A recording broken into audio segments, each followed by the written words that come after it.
Амансыздар ма ардақтағайын, ұлттық арнаның тікелей эфирінде ақпарат. Сіздермен бірге мен Альбина Шым және сурда аудармашы Самал Нұрым. Алдымен аңдату.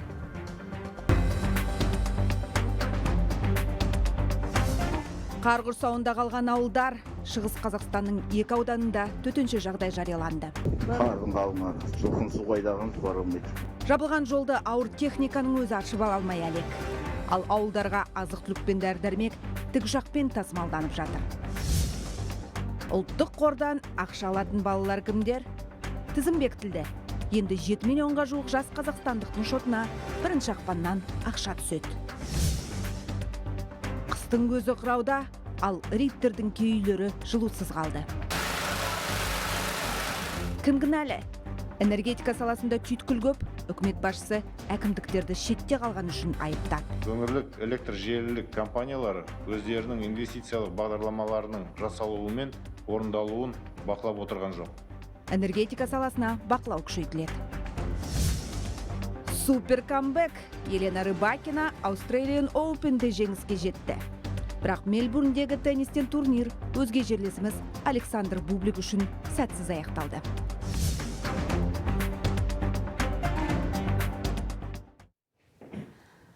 Алдымен Ақордадан ақпарат. Былтыр Шымкент қаласында 1 триллион теңгенің өнеркәсіптік өнім өндірілді.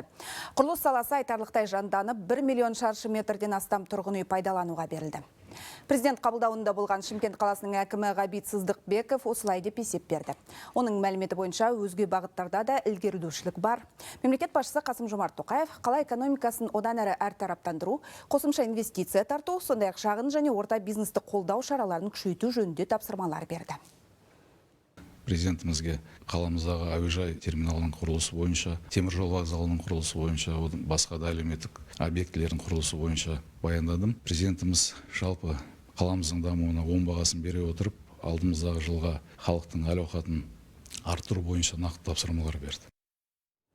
Түркістан облысының макроэкономикалық көрсеткіштерінде де оң динамика байқалады. Түркістан облысының өсімі бойынша бүгін облыс әкімі есеп берді. Өнеркәсіп өнімнің көлемі 2,5% өсіп 1 триллион теңгеден асқан. Өңдеу өнеркәсібін дамыту үшін 20 жоба іске қосылып, 594 жаңа жұмыс орны ашылған. Мұны аймақ әкімі Дархан Сатыбалды президент қабылдауында айтты. Саланы әртараптандыру нәтижесінде 3,3 миллион тонна көкөніс, бақша өнімдері жиналды. Бұл рекордтық көрсеткіш. Президент тапсырмасына сәйкес ауыл шаруашылығында өнім көлемін арттыруға, суды үнемдеуге ықпал ететін жаңа әдіс тәсілдер мен технологиялар енгізіліп жатыр. Өткен жылы облыстағы 20 елді мекенге жаңадан ауыз су құбыры тартылды. Сондай-ақ 48 елді мекенге көгілдір отын жеткізілді. Президент облыс әкіміне халықтың әл-ауқатын арттыру, өңірдің экономикалық жағдайын жақсарту жөнінде берген тапсырмаларын жүйелі әрі сапалы орындауға жеттеді.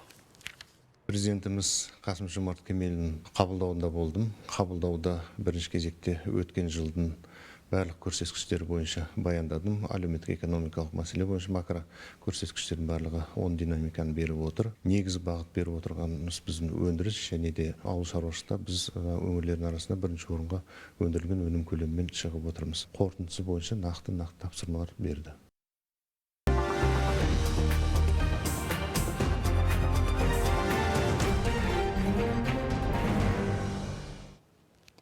Шығыс Қазақстан облысындағы Марқакөл ауданында 7 ауыл әлі байланыссыз отыр. Тоқтаусыз соққан қарлы боран өңірдегі жолдардың көбін көміп тастады. Бүгінен бастап табиғи сипатта жергілікті ауқымда төтенше жағдай жарияланды. Ең шеттегі Шанағат ауылы жарықсыз қалды. Ал ишемиялық инсульт алған 71 жастағы Төсқайын ауылының тұрғыны бүгін тікұшақпен Өскемендегі орталық ауруханаға жеткізіліп, ем-дом жасалып жатыр. Енді марқакөлдіктер малдың жағдайына алаңдап отыр. Өйткені ел таудағы жылқысын етекке түсіре алмай әлек. Ауа райына байланысты аймақта қалыптасқан қазіргі жағдайға тілшіміз Олжас Керейхан шолу жасайды. Қардың қалмады, жылқын су қайдағымыз бар алмайды. Бұл Марқакөл өңіріндегі соңғы 1 аптадағы жағдай. Таудағы тебіндіктегі жылқы қалың қарға мелдектеп жатыр. Халық үйірді жаяу жалпы ойға бағытта белек. Ал кейбір ауылдағы тұрғындар үйінен қорасындағы малға жете алмай отыр. Малдары тебінде далада қалып қойған, оған мүлдем жете алмай отыр. Арнайы техника өкімет тарапынан жұмылдырып, қолдан келген көмектерінің бәрін жасап жатыр. Қардың қалың 2 метрден астам жабуына байланысты мына халық арнайы техникалардың жұмысы баяулап тұр. Баяулап тұрса да біртіндеп жолды ашып жатыр. Қар тазалауға 24 ауыр техника жұмылдырылды. Мамандар күндіз-түн тоқтаусыз жұмыс істеп жүр. Алайда жаңбыр аралас жауған қасат қарға арнайы техниканың да күрегі батуы қиын. Аудан әкімі шешімімен осы Марқакөл Төсқайын ауылдық округіне төтенше жағдай жарияланды. Осы төтенше жағдайдың заңы бойынша барлық қажетті жандан шақырмаймен жазып барлық техникамен қамтамасыз етіледі. Марқакөл мен Күршімде қар астында қалған ауылдарға азық-түлікпен дәрі-дәрмекті бүгін Өскеменнен тікұшақпен жеткізді. Ал Төсқайын ауылында тұратын 71 жастағы әже бір апта бұрын инсульт алған. Төтенше жағдаймен дәрігерлер тобы неше күн әрекеттенсе де қалың қардан науқасқа жете алмады. Тек бүгін тікұшақпен барды. Здесь местные врачи. Біз жеткенше жергілікті дәрігерлер қолдан келген медициналық көмекті жасап отырды. Дәл қазір науқастың денсаулығы нашар болса да бір қалыпты. Біз арнайы аппаратпен қан қысымын тексердік. Тұрақты болғандықтан Өскеменге жеткізу туралы шешім қабылдадық. Енді ол кісіні орталықта емдейміз. Шекараның шебіндегі Шанағаты ауылы бірнеше тәуліктен бері жарықсыз отыр. Егер боран қайта соғып, қар жаумаса, бүгін барлық елді мекеннің жолы тазаланып, электр мен телефон байланысы да қалпына келеді деген үміт бар. Дегенмен алда арқыраған ақ бораны бар, ақпан тұр. Яғни біздің жақта қыс ұзақ. Шығыс Қазақстаннан Олжас Керейхан, Нұржан Қаликен, ұлттық арна. Петропавлдың жеке секторында орналасқан үйлерді көктемде су басуы мүмкін. Өйткені жауған қар дер кезінде шығарылмай жатыр. Салдарынан жолдар тарылып, көлік қозғалысы қиындады. Солтүстік Қазақстанда қаңтар айының басынан бері түскен жауын-шашын көлемі әдеттегі мөлшерден 3 есе көп. Жүргендер бүдір-бүдір бүкіл машинаның қадоққалары бітті. Бұрын көшені кешке жақын жауыстайды дағы, таң атқан кейін тазалайтын дағы. Қазір олар вообще көрінбейді. Қаланың іші онша емес тазаланбайды қазір. Бүгін жақсы тазалаған, биыл білмеймін неліктен. Көліктер сыймай жатыр. Биыл қала көшелерін қардан тазалауға 550 миллион теңге бөлінген еді. Алайда жұмыс сылбыр, міндетіне салғырт қараған мердігер компанияға қатысты 18 әкімшілік хаттама толтырылып, 400 мың теңгеден астам айыппұл салынды. Ал қаладан шыққан қар төгілетін полигонды ретке келтіруге қазынадан 24 миллион теңге жұмсалмақ. Бұл мақсатқа былтыр наурыз айында дәл осындай сома бөлінген еді. Был и снег, и дождь. Бірде жаңбыр, бірде қар жауып, жер беті мұз болып қатып қалды. Биыл ылғал көп. Заречный Ойқала жұмысшы кенті қауіпті аймақта тұр. Жиналған қар шығарылмаса, көктемде қала орталығында су басу мүмкін. Өйткені суағарлар шыдамайды. Астанада үскірік аяз. Бұл такси қызметімен суықтан оталмай қалған автокөліктерді оталдырып ақша табатындардың бизнесін қыздырып тұр. Көлік оталдыратындар биыл сұраныс былтырғы қарағанда көп дейді. 6 жылдан бері сервистік қызметпен айналысып жүрген Бекзат Терлікбаев күніне 5-6 тапсырысты орындайды. Мәселен, жеңіл көлікті оталдыру құны шамамен 10-15 мың теңге. Ал жүк көліктеріне 20-25 мың теңге аралығында қызмет көрсетеді. Міне жұмыс осы. Ең бірінші машинені толық қоршау аламыз. Жылу палаткамен, брезентпен жақсылап ораймыз. Мына жағын барлық неден скважина құрмасын деп, жылу дала кетпесін орап аламыз. Машинаны бір 15-20 минут қыздырамыз да, сосын майын қараймыз, майы қоюланды, сұйықтанса, уже кішкене машине жылынды деген сөз. Төтенше жағдай департаментінің мамандары көлікті от шығаратын құралдармен жылыту қауіпті екенін ескертеді. Бұл істе тек тәжірибелі мамандардың көмегіне жүгінген жөн деп отыр. Өйткені суық түскелі елордада түрлі себеппен 45 автокөлік жанып кеткен.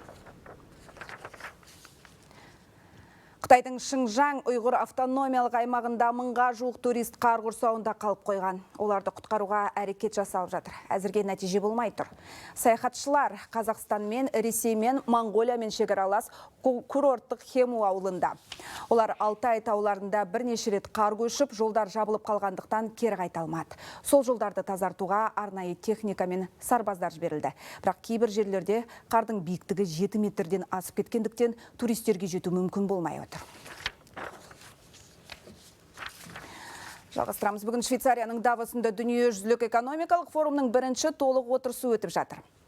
Қатысатын 2800 адамның қатарында мемлекет және үкімет басшылары, орталық банк төрағалары, қаржыгерлер, кәсіпкерлер, суретшілер, ғалымдар, халықаралық ұйымдардың жетекшілері бар. Алдағы 3 күнде олар Газа мен Украинадағы соғыстарды, жасанды интеллект пен климаттық өзгеріс, жаһан экономикасының жағдайы мен өсіп келе жатқан қарызды, сондай-ақ өзекті өзге де проблемаларды талқылайды. Ел жаңалықтарын оралайық. Ұлттық қордан қанша балаға ақша бөлінетіні белгілі болды. Яғни 6.919.131 баланың тізімі бекітілді. Осы 7 миллионға жуық төлем алушының 304 мыңнан астамы биыл 18 жасқа толады.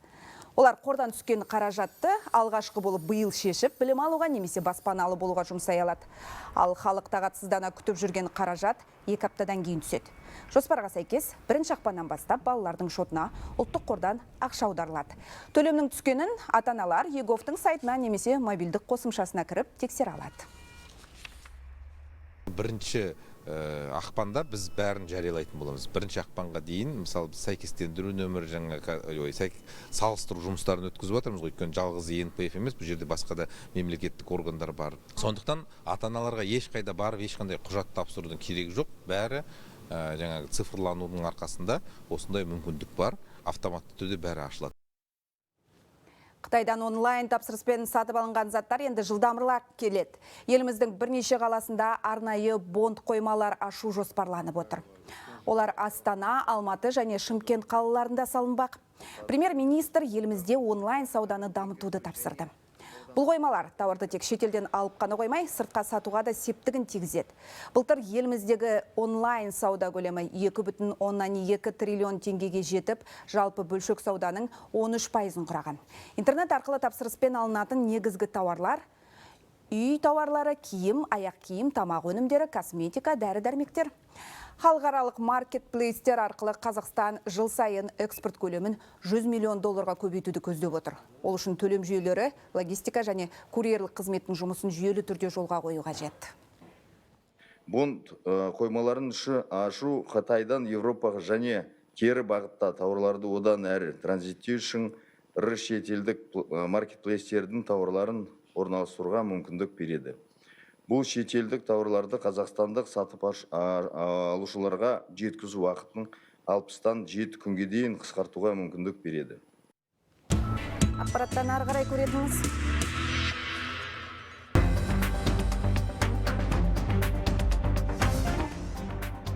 Қыстың көзі қырауда, ал Риттердің кей үйлері жылусыз қалды.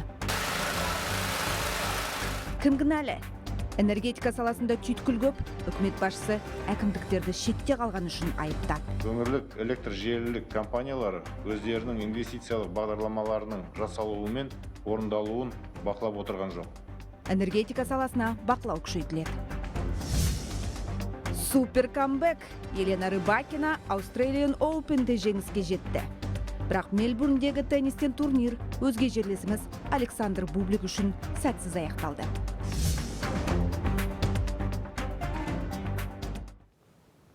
Экономикалық қылмысқа және сыбайлас жемқорлыққа қарсы күрес агенттігінің Алматы қалалық департаментінің бұрынғы қызметкері Кенжебай Жұмабеков қамауға алынды. Бұл ақпаратты бас прокуратура растап отыр. Экс-шенеунікке азаптау фактілері бойынша тергеу жүргізіліп жатыр. Күдікті Кенжебай Жұмабеков бұрынғы сенатор Қайрат Қожамжаровтың қарамағында жұмыс істеген. Жамбыл облысында әйелін соққыға жыққан қойшы 3 жыл 6 айға сотталды. Ол қосағының қабырғасын сындырып жұмысқа кетіп қалған. Сонда да келіншек сотта күйеуінің басына бостандық сұраған. Өйткені балаларын әкесіз қалдырғысы келмепті. Дегенмен судья жәбірленушінің өтінішін қанағаттандырмай 3,5 жылға орта режимдегі мекемеде жазасын өтеуге үкім кесті. Алматыда жүк көлігі шұңқырға түсіп кетті. Оқыс жағдай шаһардағы орталық стадион маңындағы мұз айдынын салу кезінде болған. Оқиға куәгерлерінің сөзінше, ол жерде жер асты арық жүйесі жүрген. Жүк көлігінің салмағына шыдамай опырылып кеткен болуы мүмкін. Жеңіл жарақат алған көлік жүргізушісі ауруханаға барудан бас тартқан. Полицияның баспасөз қызметі дерек тіркеліп, өндіріс материалдарын тексеру үшін еңбек инспекциясына жібергенін хабарлады. Ал Майқайыңда автобус жатқан жерді аршу кезінде құтқарушылардың біріне тиесілі жол сөмкесі табылды. Оның ішінде жұмыс құжаттары мен жол сапарына арналған парақшасы бар екен. Автобустың мемлекеттік тіркеу нөмірінің темір бөлшегі де сыртқа шығарылды. Құм басқан көлікті аршып алу үшін түс ауа шыңырауға шағын экскаватор түсірілді. Себебі тар жерде жұмыс істеуге басқа техниканың икемі келмейді. Оқиға орнына арнайы барған әріптесім Болат Аманбай баяндайды. Шұңқырдың түбіне тақаған сайын арнайы техниканың жұмыс істеуі күрделеніп келеді, бірақ межеге жақын қалды. Біз қазір шыңыраудың бел ортасындамыз. Ауыр техника бұл жерге сатылап түсіп келе жатыр.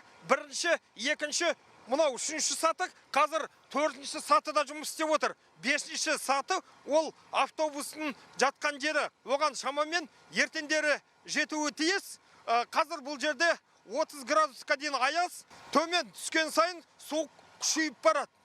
Ішінде 2 адамы бар автобусты аршып алуға құтқарушылар кіріседі. Қазіргі жұмыстарды Тау-кен мамандары атқарып жатыр. Идет финальный этап. Мәреге тақап қалдық. Қазір экскаватор 4 метрлік ор қазып, жолды бекітеді. Түнге қарай бізге белгілеп берген жерге дейін тазалау жұмыстарын аяқтаймыз. Одан кейін құтқарушылар жұмыс жүргізеді. Мы будем завершать последние 4 метра. Апат болған аумақта 2013 жылдан бастап қазу жұмыстары жүргізілген. Бірақ дәл осы опырылған жердің қауіпсіз екендігі сан мәрте тексеріліпті. 2018 жылы жобалаушы мекеме сараптама жүргізіп, өндіріске еш қауіп жоқ деген анықтама берді. Содан бергі 6 жылда бұл жерді көліктер таптаурын жолға айналдырып алды дейді кәсіпорын басшылығы. Солтүстік шығыс флангысындағы месторожденияның жұмыстар 2013 жылдың басынан бастап басталған. Сол кезде жобалау жұмыстары да болған, жасалған. Жобалау жұмыстарында жаңағы о жер құлайды, тағы да басқа нәрсе болады деген нәрселер жоқ. Одан кейін жаңағы сараптама жұмыстары да болған. Бірақ жаңағындай оқиғаға осындай тап боламыз деп ондай болуы мүмкін емес еді. Жолдың ойылуының нақты себебі құлаған автобус жүргізушісі мен тағы бір құтқарушыны тапқан соң белгілі болмақ. Іздеу жұмыстары басталғалы бүгін тура 12 күн болды. Күлтөбенің басында күнде жиын дейді, күніне 2 рет штабта жиналыс өтеді. Облыс әкімі, аудан әкімі, атқарушы билік өкілдері бүкілі осында.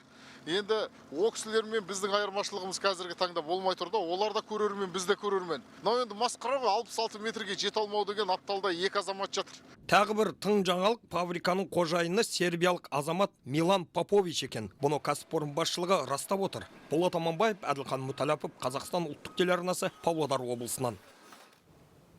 Жамбылда 5 күннен бері із-түссіз кеткен балықшыларды іздеуге жұмылған адам саны 60-тан асты.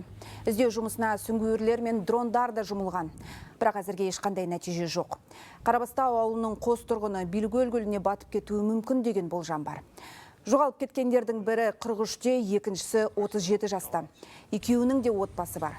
Ауыл азаматтарының айтуынша олар түс уақытында айдынға салынған ауды тексеруге барған.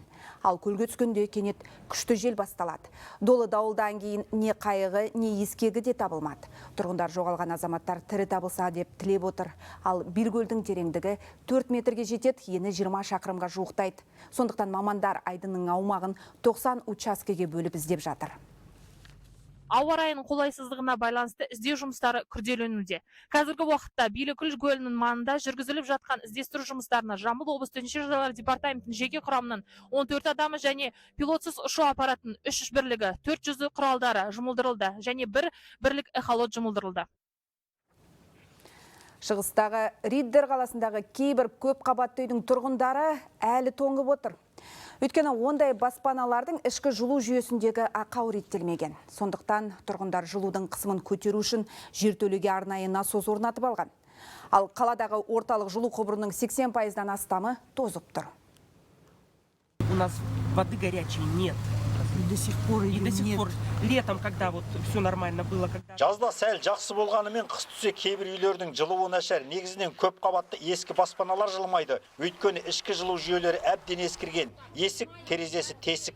Наш квартал уже давно стоит. Біздің квартал талайдан бері жылусыз отырмыз. Былтыр жылу электр орталығында қалай апат болды. Содан бері дұрыс жылынбадық. Ыстық суды мүлде қолдан алмаймыз. Оны жылытатын құралды 3 жыл бұрын ауыстырсақ та пайдасы жоқ. Былтыр қыстан қалтырап шыққан ридерліктер барлық айла шарғыны жасады. Көп қабатты үйдің жертөлесіне жылудың қысымын көтеретін насостар орнатты. Ал биыл ол құрылғылардың пайдасынан зияны көп. Устранили где-то около... Бүгінгі күнге дейін шамамен 100-ге жуық насос алынды. Оның бәрін тұрғындар өздері заңсыз орнатқан. Осының кесірінен көрші көп қабатты үйлер жылусыз қалады. Ал кейбір пәтер иелері ішкі жылу жүйесін мүлде жаңаламаған. Есік пен терезедегі тесіктен суық соғып тұр. Суық пәтерлерде осындай кемшіліктер бар. Кемшіліксіз пәтер кемде-кем қалада көп қабатты 407 үй болса 90% ескі. Дегенмен Ридерде қанша үйдің қысқа дайын емес екенін осы салаға жауапты бөлім басшылары да нақты білмейді. Некоторые на квартирных жилых домах. Кейбір көпқабатты үйлерде жеке пәтер иелері кооперативі жоқ. Тек өзін-өзі басқарушылар ғана бар. Негізінен осындай үйлер суық. Біз осындай қараусыз үйлерді тексеріп, енді мониторинг жасаймыз. Ридердегі жылыту электр орталығын жөндеуге былтыр мемлекет 8 миллиард 500 миллион теңге бөлді. Қаладағы 120 шақырым жылу құбырының 80% ескі. 2023 жылы бар жоқ 2,5 шақырым құбыр ғана жаңаланды. Ремонты необходимо продолжать в данном направлении. Орталық құбырды кезек күттірмей жөндеу қажет. Енді барлық қаражатпен күшті соған жұмылдырамыз. Қазір жоба жоспарын жасап жатырмыз. Ең алдымен құбырдың ең ескі бөліктері жаңаланады. Ридерде жылуған емес, қыс түсе суықсусыз қалатын кездер болады. Биылда ол жағдай қайталанды. Громатуха өзені арнасына қар көшкіні түсіп, халық бір тәулік сусыз отырды. Гидро нысандардағы кептелген көксоқта қарды ыстық сумен еріткен соң ғана жағдай оңалды. Шығыс Қазақстаннан Олжас Керейхан, Нұржан Қаликенов, ұлттық арна. Энергетикада түйткіл көп, олардың басым бөлігі бүгін үкіметте талқыланды. Премьер-министр бұл саладағы жобаларды іске асыру созылып кеткенін сынға алды. Әлихан Смайылов жауаптыларға Екібастұз ГРЭС 2-нің 3-ші энергоблогындағы жұмысты бір ай ішінде бастауды тапсырды. Батыс энергетика аймағын бірыңғай ұлттық жүйеге қосу мәселесі де шешімін таппай келеді. Еске салсам, шілдеде Атырауда апат болып, тұтас облыс жарықсыз қалған. Мұнай өңдеу зауыты да орасан шығынға батты. Сондықтан Кегок компаниясына биыл Ақтөбе Атырау электр желісінің құрылысын бастау жүктеліп отыр. Үкімет басшысы осы бағыттағы әкімдердің жұмысы сылбыр деп сынға алды. Әкімдіктер өңірлік электр желілерін дамыту жұмыстарын шеттеп қалды. Өңірлік электр желілік компаниялары өздерінің инвестициялық бағдарламаларының жасалуы мен орындалуын бақылап отырған жоқ. Бұған желтоқсан айында еліміздің солтүстік өңірлерінде электр қуатының жаппай өшіп қалуы дәлел. Энергетика министрлігі 2030 жылға қарай елімізде электр қуатының тапшылығы болуы мүмкін деп болжады. Алмас Адам Сатқалиевтің сөзінше, ол 6,2 гигаватт, яғни 20%-дан асуы мүмкін. Осыған байланысты жоспар әзірленді. Жезқазғанда қуаты 500 мегаватт болатын жылу электр орталығы салынады. Ол 2029 жылы пайдалануға беріледі. Сонымен қатар ресейлік компаниялар Көкшетау, Семей және Өскеменде станциялар салады. Олардың құны 270-330 миллиард теңге шамасында болмақ. Ақтау, Атырау, Ақтөбе, Тарас, Қызылорда, Шымкент қалаларында жалпы қуаты 2,4 гигаватт газ станцияларын салу жоспарланып отыр. Осы жобаларды іске асыру энергия жүйесіндегі тапшылығы жоюға және қажетті қуат резервімен қамтамасыз етуге мүмкіндік береді. Енді технологиялар әлемінен бір жаңалық. Роботтар көп ұзамай өндіріс орындарында ғана емес, үй шаруасында да адамды толық алмастыру мүмкін. Оған ақшта өтіп жатқан тұрмыстық электроника көрмесі дәлел болса керек. Ауыр заттарды көтере алатын гуманоид құлтемір, әңгіме дүкен құратын робот иттер, немесе ұшатын автомобиль секілді сан алуан девайс паш етілген шара туралы меншікті тілшіміз Жалғас Сәдібекұлы баяндайды. Лас-Вегас бір апта бойы өнертапқыштардың ордасына айналды. Биыл әлемнің түкпір-түкпіріне жиналған ізденімпаздар ауқымды көрмеге 4000-нан астам өнертабысын әкелген. Жасанды интеллектпен жабдықталған соңғы жетістіктер. Елеулі бөлігі үйдің күйбең тірлігін жеңілдететін құрылғылар. Мәселен, адам деп ат қойылған мына робот кез келген сусын жасайды, таптырмас даяшы. Себебі тапсырыс берген адамның түр әлпетін есте сақтап, сусын дайын болғанда өзі жаңылмай әкеліп береді. Ал мына құрылғы суды ауадан сүзіп алады екен. Біз бұл технологиямызды кофе машинасына қолданамыз. Демек, кофе машинасы енді өзінің су резервуарын өзі толтырады. Сондықтан таңертең оянғанда су толтырып жүрмейсіз. Немесе кофе сатып алу үшін Starbucksқа асығып, уақыт пен ақша жоғалтудың қажеті жоқ. Ал мына аппарат сұлулық салонына жиі баратын әйелдердің уақыты мен ақшасын үнемдейді. Нимбл атты машина тырнақтарды сканерлеп, түрлі формада әшекейлеп бояйды, әрі кептіріп береді. Ал телефонға қосылатын мына кішігірім құрылғына ара немесе маса шаққан тұсқа бассаңыз, ол жердің тітіркенуін азайтады дейді өнертапқыштар. Бұл ит тәрізді роботтар үй жануардан ақылдырақ. Себебі жасанды интеллектпен жабдықталған 4 аяқты құрылғымен сөйлесуге болады. Әзірге ағылшын тілін түсінеді. Баспалдақтардан сүрінбей, еркін еңсеретін, әрі 60 келілік заттарды көтеріп, 1 метр терең суды оңай кешіп өте алатын құлтемірді құрылыста ауыр жұмыстарға жегуге болады дейді компания өкілдері. Ал мына робот болса, үй жануарларын күтуге арналған. Тамақтандырып қана қоймай, тіпті ойнап, суретке де түсіруге қабілетті.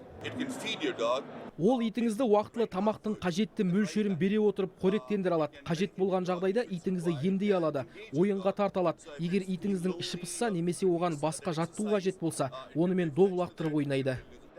Мыңдаған өнертабыстың ішінде ұшатын электромобильдер де бар. Дизайны ерек көліктің пропеллер қанаттары шанағынан әп-сәтте тарала шығып жайылады. Ұйымдастырушылардың айтуынша көрме тек бизнес өкілдеріне арналған. Соның өзінде биылғы шараға 100 мыңнан аса көрермен келген. Жалғас Сәдібекұлы, ақш, Лас-Вегас. Елімізде ұлттық бірыңғай тестілеудің бірінші кезеңі басталды. Ақылы кезеңге қатысуға түлектерден 136 мың өтініш түскен. Оның 76,3% қазақ тілінде, 23,6% орыс тілінде, ал 126 адам ағылшын тілінде тапсыруға ниетті. Түлектердің 18% биология, химия, 17% математика, физика, 12% математика, информатика пәндерін таңдаған. Тестілеуге 4 сағат уақыт беріледі. Оқу сауаттылығы және математикалық сауаттылық 5 балға қысқарып, ал таңдалған пәндердің сұрағы керісінше 5 ұпайға көбейеді. Науқан ақпан айының 10-на дейін жалғасады.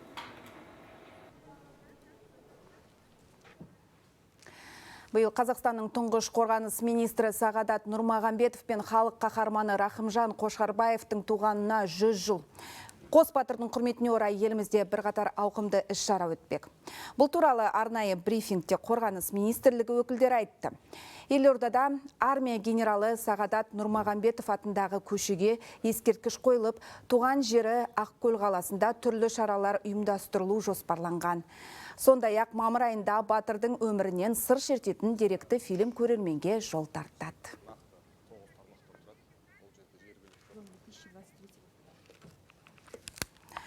Ал енді спорттан бір жаңалық. Австралия чемпионатында Александр Бублик жарыс жолынан шығып қалды. Еліміздің ерлер арасындағы бірінші ракеткасы үндістандық теннисші Сумит Нагалмен кездесті. Жекелей сындағы бірінші айналымда Александр Бублик қарсыласынан 4-6, 2-6 және 6-7 есебімен жеңілді.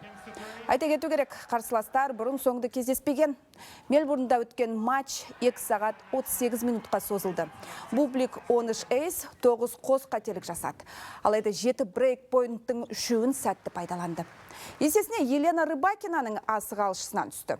Ол доданың алғашқы айналымында әлемнің бұрынғы бірінші ракеткасы Каролина Плюшкованы жеңді. Чех теннисшісі бірінші партияда брейк жасап 2-0 есебімен алға шыққанымен Рыбакина таразы басын теңестіре алды. Тай брейкте Рыбакина 3-6 есебімен жеңіліп келе жатып, қатарынан 5 топты тиімді пайдаланып, 8-6 есебімен басым түсті.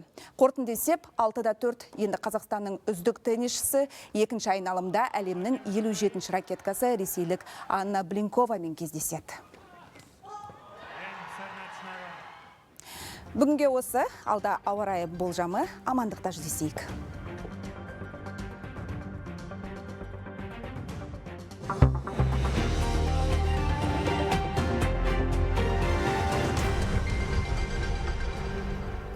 Армыстар, құрметті көрермен, студияда Аяжан Баубек қызы, назарларыңызға 17 қаңтар сәрсенбіге арналған ауа райы мәліметін ұсынамын.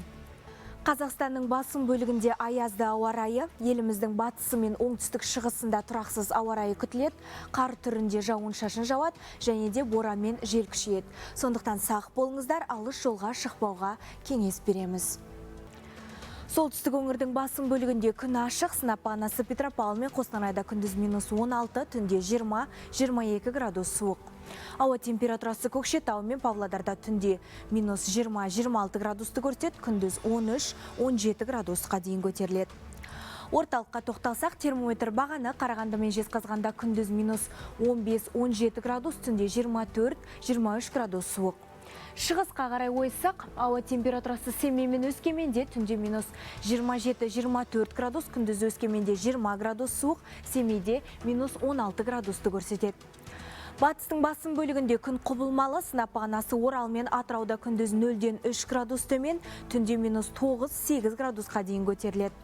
Термометр бағаны Ақтөбеде күндіз -9, түнде -17 градус, Ақтауда күндіз 0-ден 5 градус жоғары, түнде 1 градус жылы. Оңтүстіктің басым бөлігінде күн құбылмалы, сынап бағанасы Талдықорған мен Қонаевта күндіз 8 градус суық, түнде -13 градусты көрсетеді. Термометр бағаны Түркістан мен Қызылордада күндіз 0-ден 2-6 градус төмен, түнде 15-12 градус суық. Таразда күндіз -6 градус, түнде 11 градусты көрсетеді. Қызылордада көшпелі бұлт шығады, жауын шашынсыз, желдің екпіні секундына 7-12 метр. Түнде облыстың оңтүстігінде көктайғақ күтіледі, жолаушыларға абай болыңыздар деп ескертеміз. Мегаполистерге тоқталсақ, Шымкентте күн бұлттанады, Алматыда қар жауады, сынап бағанасы түнде 4-8 градус суық, күндіз Шымкентте 0-ден 3 градус жоғары, Алматыда керісінше 4 градус төмен. Елордамызда күн ашық, күндіз -18, түнде 29 градус суық. Назарларыңызға рахмет, құбылмалы ауа райында абай болыңыздар.